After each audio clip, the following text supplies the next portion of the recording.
ভয়াবহ বন্যায় বিপর্যস্ত হয়ে পড়েছে বৃহৎ মুসলিম দেশ ইন্দোনেশিয়া। দেশটিতে ভারী বৃষ্টিপাতে সৃষ্ট বন্যা ও ভূমিধসে ১,২০০-রও বেশি মানুষ নিহত হয়েছে। ধসে পড়েছে বাড়িঘর এবং নিশ্চিহ্ন হয়ে গেছে রাস্তাঘাট। এছাড়া ব্যাপক পরিমাণে গাছ উপড়ে পড়ায় অনেক স্থানে প্রবেশ করতে বেগ পেতে হচ্ছে।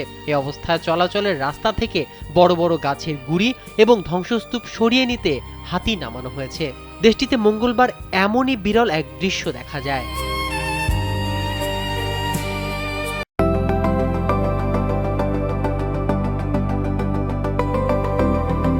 ইন্দোনেশিয়ার বেসরকারি গণমাধ্যম কম্পাস টেলিভিশনের প্রতিবেদনে বলা হয়েছে, দেশটির প্রাকৃতিক সম্পদ সংরক্ষণ সংস্থা বিকেএসডিএ আচেহ প্রদেশের উত্তর পশ্চিমাঞ্চলীয় এলাকা সুমাত্রা দ্বীপে ৪টি হাতি পাঠিয়েছে। মূলত ওই অঞ্চলে ভয়াবহ বন্যায় চলাচলের রাস্তা পুরোপুরি বন্ধ হয়ে গেছে।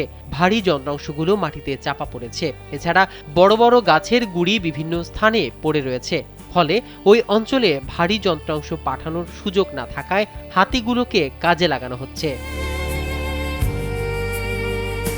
দেশটির জাতীয় দুর্যোগ ব্যবস্থাপনা সংস্থা জানিয়েছে, দ্বীপরাষ্ট্র ইন্দোনেশিয়াতে ভয়াবহ বন্যায় ৩২ লাখ মানুষ ক্ষতিগ্রস্ত হয়েছে।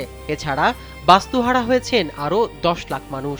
সম্প্রতি বন্যা পরিস্থিতি কিছুটা উন্নতি হওয়ার পর এসব বাস্তুহারাদের উত্তর ও পশ্চিম সুমাত্রা সহ আচেহ অঞ্চলে স্থানান্তর করা হচ্ছে। এদিকে ইন্দোনেশিয়াতে ভয়াবহ বন্যার কারণে সহমর্মিতা প্রকাশ করেছে চীন। পাশাপাশি দেশটি ইন্দোনেশিয়াতে মানবিক সহায়তা পাঠিয়েছে এবং সার্বিক পরিস্থিতির উপর নজর রাখছে। মাহমুদুর রহমান সিয়াম, কালবেলা।